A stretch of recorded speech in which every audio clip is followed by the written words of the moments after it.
Senator. Yes, how are you guys? All right, a lot of you here, and we don't have a ton of time, so just your reaction please be nice to some items with the federal election.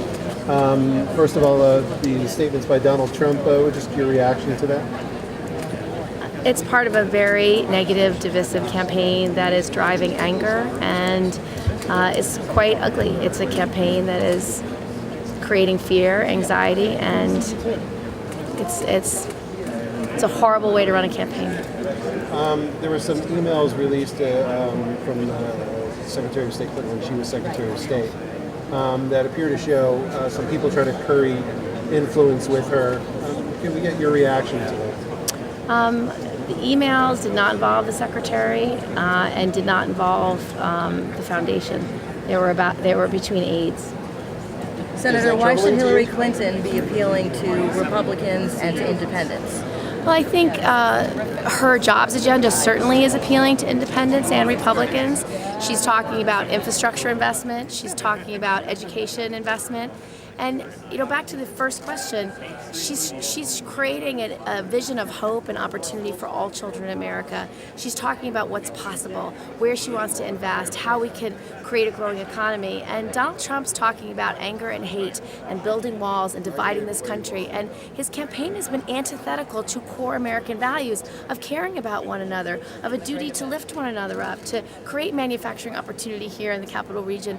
And Hillary's really talking about all that's possible and the things she wants to do, whether it's raising the minimum wage or equal pay for equal work or have a paid leave program in this country, things that really help economic growth and really stabilize families and communities. We got to run, so last question.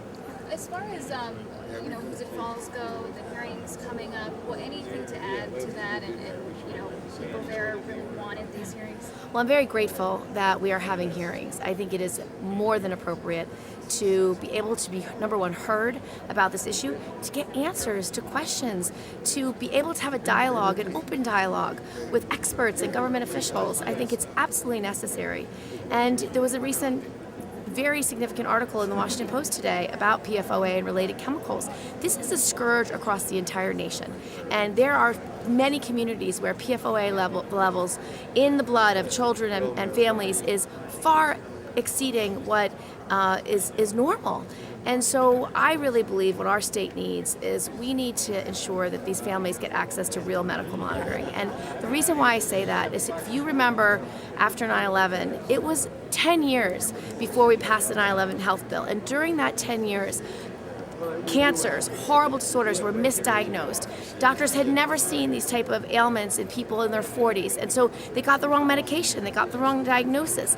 When you have something that we're uncertain about what are the health effects, what I believe needs to happen is these families have to have the benefit of having doctors that specialize in the type of effects that these chemicals might have on them and their children's life across their lifetime, so that if, God forbid, something does happen, they get the right treatment right away and not be misdiagnosed. And so I think what I think our state should do, what the legislature should do after they have their hearings, is really talk to these polluters and say, we want you to pay for medical monitoring for the life of these residents who have been exposed to very high levels of a very dangerous chemical. And I think that's the least these manufacturers, these polluters can do. We gotta run. In the meantime, on the federal level, what I'm working on is getting it designated as a hazardous substance and banned.